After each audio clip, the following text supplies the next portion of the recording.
YCP అధినేత జగన్ ఇలాకాలో జరుగుతున్న 2 ZPTC స్థానాల ఉప ఎన్నిక కడప జిల్లాలో కాకరేపుతోంది. వైసీపీ నుంచి ఎంపీ అవినాష్ రెడ్డి రంగంలోకి దిగి అభ్యర్థి ఎంపిక నుంచి ఎన్నికల వ్యూహాలను రచిస్తుంటే Pulivendula TDP in-charge BTech Ravi వైసీపీకి చెక్ పెట్టే ప్రతి వ్యూహాలను రచిస్తున్నారు. కడప జిల్లాలో ఎన్నికలు అంటేనే ఎత్తులు పై ఎత్తులు, వ్యూహాలు ప్రతివ్యూహాలు.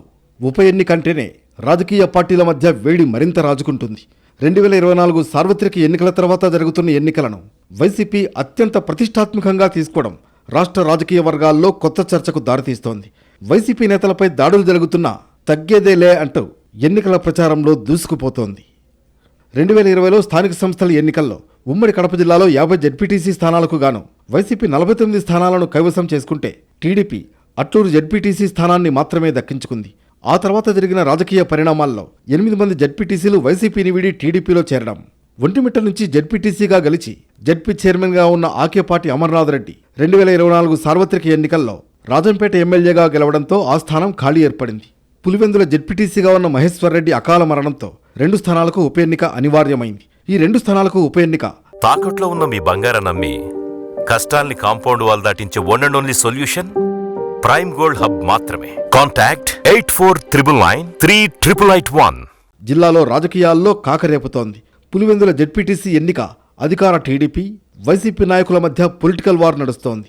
ఇప్పటికే వైసీపీ నుంచి మాజీ జెడ్పీటీసీ మహేశ్వర్ రెడ్డి కుమారుడు హేమంత్ రెడ్డిని బరిలోకి దింపింది వైసీపీ.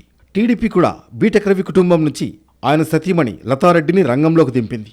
పులివెందుల జెడ్పీటీసీ ఉప ఎన్నికపై ముఖ్యమంత్రి చంద్రబాబు సైతం జిల్లా నేతలతో చర్చించి ఖచ్చితంగా గెలిచి తీరాలని ఆదేశించడంతో టీడీపీ పూర్తి స్థాయిలో రాజకీయ వ్యూహాలకు పదును పెడుతోంది. పులివెందుల జెడ్పీటీసీ ఎన్నికను అధికార టీడీపీ ప్రతిష్టాత్మకంగా తీసుకుంది. పులివెందుల ఇలాకాలో జగన్పై పైచేయి సాధించేందుకు ఇదే అదనుగా భావిస్తోంది టీడీపీ హైకమాండ్.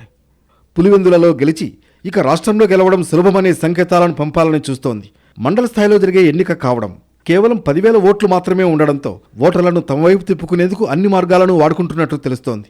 అయితే వైసీపీ కూడా సొంతగడ్డపై ఎలాగైనా తమ ఉనికిని నిలుపుకోవాలని ముమ్మర ప్రయత్నాలు చేస్తోంది. అంతేకాకుండా ఎలాగైనా సిట్టింగ్ జెడ్పీటీసీ స్థానాన్ని నిలుపుకోవాలని ఎన్నికల ప్రచారంలో జోరు పెంచింది.